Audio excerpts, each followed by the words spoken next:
G'day everybody, my name is Lowell and welcome to the channel. As you know, college football is almost going to start. That means NFL's almost going to start as well. We kind of care more about college football here, but that's neither here nor there. So we're going to do this video today.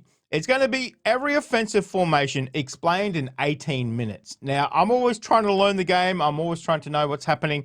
So let's jump into this one. Each formation is the offense's attempt to create an unfair advantage somewhere on the field. The question is, which advantage do you want? Better blocking, more receivers, the element of surprise? You can't have everything. By the end of this video, you'll understand how offenses try to stack the deck in their favor before the ball is even snapped. T formation. The T formation is the grandfather of almost every offensive formation you see today. Picture this.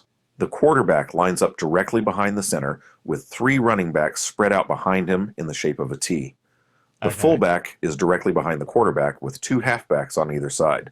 It sounds ancient, but this formation changed everything. In 1940, the Chicago Bears used the T formation to demolish the Washington Redskins 73-0 in the NFL championship game. That single game ended the era of the single wing offense and started the modern era of football where quarterbacks take snaps under center. George Howell. Wait, the quarterback's not always been at center? Oh, okay. Plus perfected this formation because it gave the quarterback 4 options on every play. Hand off to the fullback up the middle, pitch to either halfback going outside, or keep it and run himself. The defense couldn't predict which option was coming until the quarterback made his decision. But here's what made it revolutionary. The quarterback was in complete control. In the old single wing, the ball was snapped directly to different players. The T formation. Oh, really? Oh, I didn't know that. I just always thought the quarterback was the one person getting the ball and that was it. Interesting. Formation put one player in charge of every decision, creating the quarterback position as we know it today. Wow. Modern teams don't use the pure T formation anymore, but every formation with the quarterback under center traces back to this concept. It taught offenses that having one decision maker. Just occurred to me why it's called quarterback. The fullback, the running backs are halfbacks, and then the quarterback. Good God, Lowell, you're a moron. Could create chaos for defenses. I formation. Okay. Take the T formation and line up those running backs in a straight line behind the quarterback. That's the I formation, and it dominated football for decades.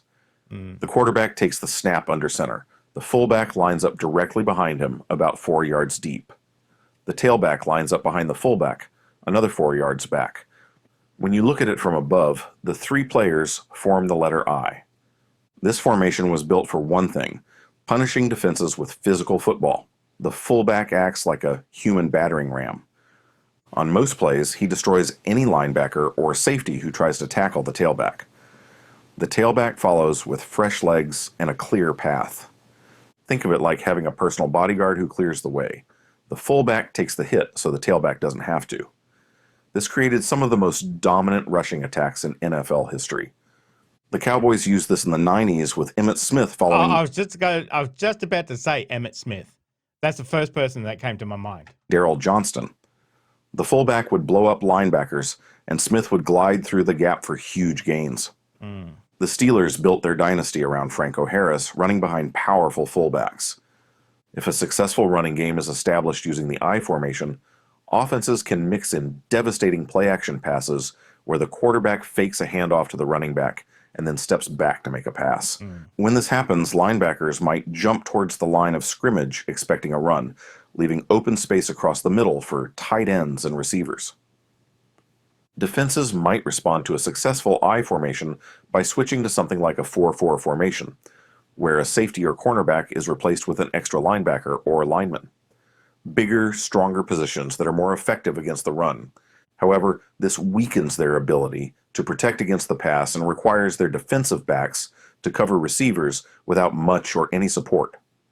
Instead of changing formations, a defense might first try to adjust their technique by doing something like smash the line. This is where defensive linemen will slant their movement towards one side of the field, which might close off running lanes or cause the offensive line to hesitate or miscommunicate blocking assignments amongst each other if they aren't prepared for it. This is an example of the chess game coordinators play throughout a game to try and outsmart their opponent. Single back. Remove the fullback from the I formation and spread out your receivers. Now you have the single back formation, also called the ace formation. One running back, usually about 5 yards behind the quarterback. This formation offers perfect balance. You can run the ball with the running back. You can throw to multiple receivers. You can use the running back as a receiver. The defense can't cheat towards stopping any one aspect because you're equally dangerous in multiple ways. But here's the key innovation, the slot receiver. With only one back in the backfield, you can put an extra receiver in the slot. That's the space between the tackle and the outside receiver. This creates a mismatch because someone has to cover that slot receiver, usually a linebacker who's too slow. The single back formation forces defenses to make difficult choices. If they bring an extra defender into the box to stop the run, you throw to the slot receiver. If they cover the slot receiver with a defensive back, you run the ball against a lighter box. Bill Walsh's 49ers perfected this formation in the 80s with their West Coast offense. They'd use quick passing to the slot receiver to replace the running game, then hit receivers on deeper routes when defenses adjusted. The formation also allows for maximum pass protection. With 5 receivers eligible to catch passes, you can keep the running back in to block, giving you 6 blockers against any pass rush. Or you can send the back out on a route, creating a mismatch against a linebacker. Modern NFL teams use variations of the single back on about 40 to 60% of their plays. It's become the foundation of many offenses because it offers the most flexibility with personnel and play calling. Pro set. Okay. Picture the single back formation, but split those running backs on either side of the quarterback. That's the pro set, and it was the standard formation for decades. You have 2 tailbacks, but instead of lining up one behind the other like in the I formation, they're side by side, about 4 yards behind the quarterback. This formation created incredible deception. The defense doesn't know which back is getting the ball until the quarterback turns.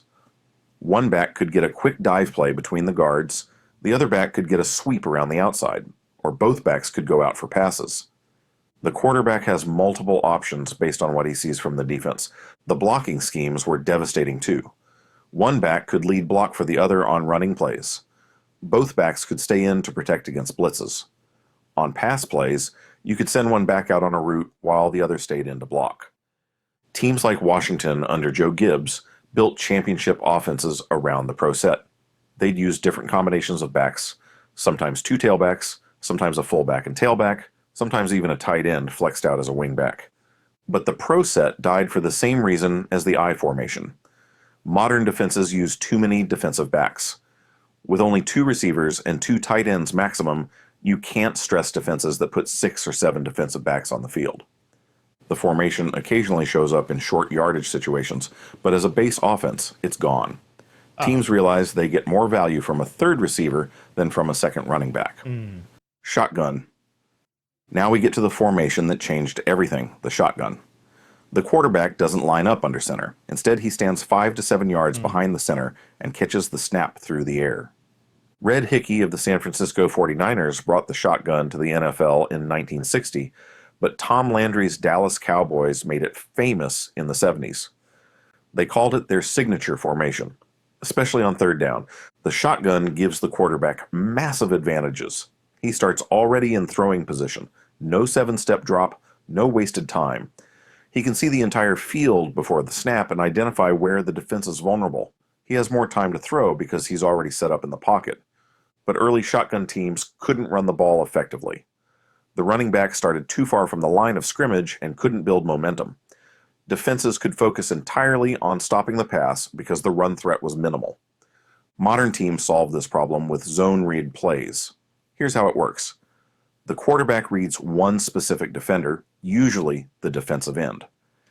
If that defender rushes the quarterback hands the ball to the running back. If that defender stays to stop the running back, the quarterback keeps the ball and runs. This puts the defense in an impossible situation.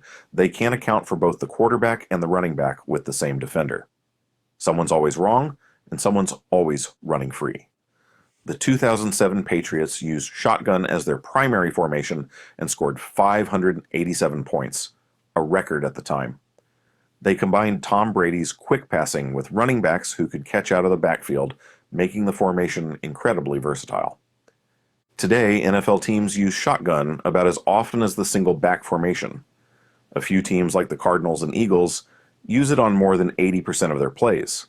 It's become the standard because it maximizes the quarterback's vision and reaction time while still maintaining running threats. Pistol.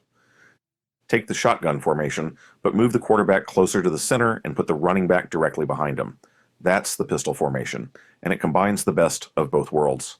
The quarterback lines up only 3 to 4 yards behind center, closer than shotgun, but farther than under center.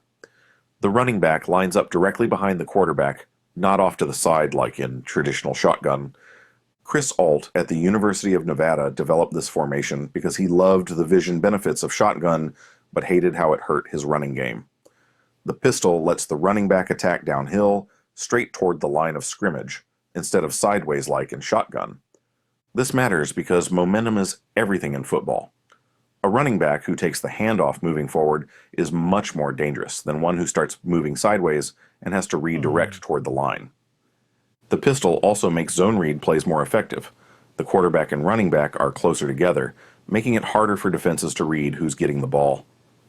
The fake handoff looks more realistic, and the actual handoff is more secure. The Chiefs were the first NFL team to use pistol regularly in 2008. The 49ers added it when Colin Kaepernick became their starter. He had run it at Nevada under Chris Alt. By the late 2010s, the pistol became the foundation for RPO offenses. That's run-pass options where the quarterback decides whether to hand off or throw based on what he sees. The Ravens used it extensively with Lamar Jackson to create one of the most explosive offenses in NFL history. The pistol works best with mobile quarterbacks who can run zone read plays and RPOs effectively. It's not as common with pocket passers who don't have running ability. Spread. Take the single back formation and replace the tight end with another receiver. Now you have 4 wide receivers and 1 running back. Oh, okay. Welcome to the spread formation. The goal is simple. Force the defense to cover the entire width of the field. With 4 receivers spread out from sideline to sideline, the defense has to spread out too. This creates more space in the middle of the field and lighter boxes for running. Here's the mathematical beauty. If the defense wants to cover 4 receivers, they need to bring in their dime package, 6 defensive backs. That leaves only 5 defenders in the box to stop your running back. Your 5 offensive linemen plus the running back versus 5 defenders creates favorable matchups. If the defense tries to stop your run by keeping more defenders in the box, you have 4 receivers running against fewer defensive backs. The numbers don't work for the defense either way. College teams like Texas Tech and Hawaii built their entire offenses around the spread. They'd throw quick passes to receivers in space, letting them use their speed to break big plays. The short passing game replaced the running game in terms of ball control. But spread formations have a weakness: pass protection. With no tight ends to help block, the quarterback better get rid of the ball fast. Most spread concepts feature 3-step passing routes designed to get the ball out in under 2.5 seconds. Modern NFL teams use spread concepts situationally rather than as a base offense. They'll go 4 wide on 3rd and long or in 2-minute drills, but they prefer the balance of having a tight end for most plays. Wildcat.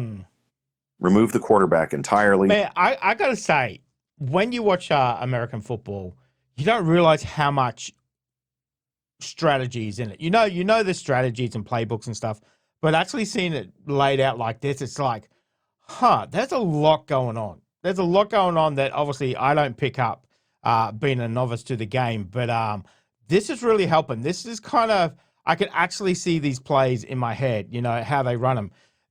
It's a great video. Great video. Fourth and Film is the YouTube channel. I'll put the links down in the chat and in the comment section. But let's continue. Very, very interesting. And snap the ball directly to a running back in shotgun formation. That's the Wildcat, and it shocked the NFL when the Miami Dolphins unveiled it in 2008. I just realized you can't see me. The quarterback is way over there. It's behind my head. And the running back is behind the center. Wow. Okay. The concept is brilliant in its simplicity. Instead of having the quarterback hand off the ball, you eliminate the middleman. The running back Straight gets the to the ball running back. immediately and can see the defense clearly before deciding where to run. But here's the real advantage. You get an extra blocker. In normal running plays, the quarterback hands off the ball and then does nothing. In Wildcat, either the quarterback becomes a receiver running a route or you replace him with another blocker. Now you have 10 players blocking for one runner instead of 9. The Dolphins used Ronnie Brown and Ricky Williams in Wildcat packages and broke several long touchdown runs. The formation was so effective that teams across the NFL started copying it, giving it their own names like Arkansas's Wild Hog. The Wildcat also created constraint for defenses. Even if they stopped the running play, they had to prepare for the possibility that the running back might throw a pass. Most Wildcat players can't throw well, but the threat forces defenses to keep someone deep just in case. However, the formation's effectiveness declined quickly. Defensive coordinators figured out that most Wildcat players couldn't throw accurately, so they brought extra defenders into the box to stop the run. Without a credible passing threat, the Wildcat became predictable. Teams still use Wildcat occasionally as a change of pace, but it's no longer a primary formation. You just need to teach your running back how to throw. It doesn't have to be fantastic, just enough to be able to, hit, 7 out of 10 shots. Okay. The element of surprise was crucial to its success. And once that was gone, defenses could scheme against it. Empty backfield. Take every running back off the field and replace them with receivers. The quarterback stands alone in the backfield with 5 receivers running routes. This is empty backfield, and it's the ultimate passing formation. You'll see this on 3rd and long in 2-minute drills, or when teams absolutely need a completion. The mathematics are simple. 5 receivers running routes means 5 potential completions. Even if the defense covers 4 perfectly, someone's probably open. The formation puts enormous pressure on defenses. They need to cover 5 receivers with 5 defensive backs, which usually means bringing in their dime package. But with no running threat, they can focus entirely on pass coverage. Empty backfield also forces defenses to rush the passer with their front 4 because they need every other defender in coverage. If those 4 rushers can't get pressure, the quarterback has time to find the open receiver among 5 options. The Patriots used empty backfield extensively with Tom Brady, especially in clutch situations. Brady's quick decision-making and accurate throwing made it nearly impossible to cover all 5 receivers effectively. But the formation has obvious weaknesses. With no running back to help block, the quarterback must get rid of the ball quickly. Most empty concepts feature quick 3-step routes designed to beat blitzes. Teams also use empty backfield for draw plays where the quarterback runs up the middle. With all the defenders spread out to cover receivers, the middle of the field is often open for a quarterback who can run. Jumbo. When you absolutely need 1 yard, you bring out the heaviest formation possible. Goal line or jumbo packages typically feature 3 tight ends, 2 running backs, and no wide receivers. The strategy is pure mathematics. You're putting 8 or 9 big bodies on the line of scrimmage against 7 or 8 defenders. Someone's getting moved, and a running back is going to... Is that the one that the Eagles do all the time when they're going for that touchdown 1 yard? ...squeeze through the gap. Teams often put offensive linemen at tight end positions in these formations. The Chicago Bears famously used defensive tackle William the Refrigerator Perry as a fullback in goal line situations during their 1985 championship season. The formation is designed to score by brute force. The tight ends and offensive linemen create a wall of humanity, while the fullback leads the way for the tailback. It's football at its most physical. But some teams have gotten creative with goal line formations.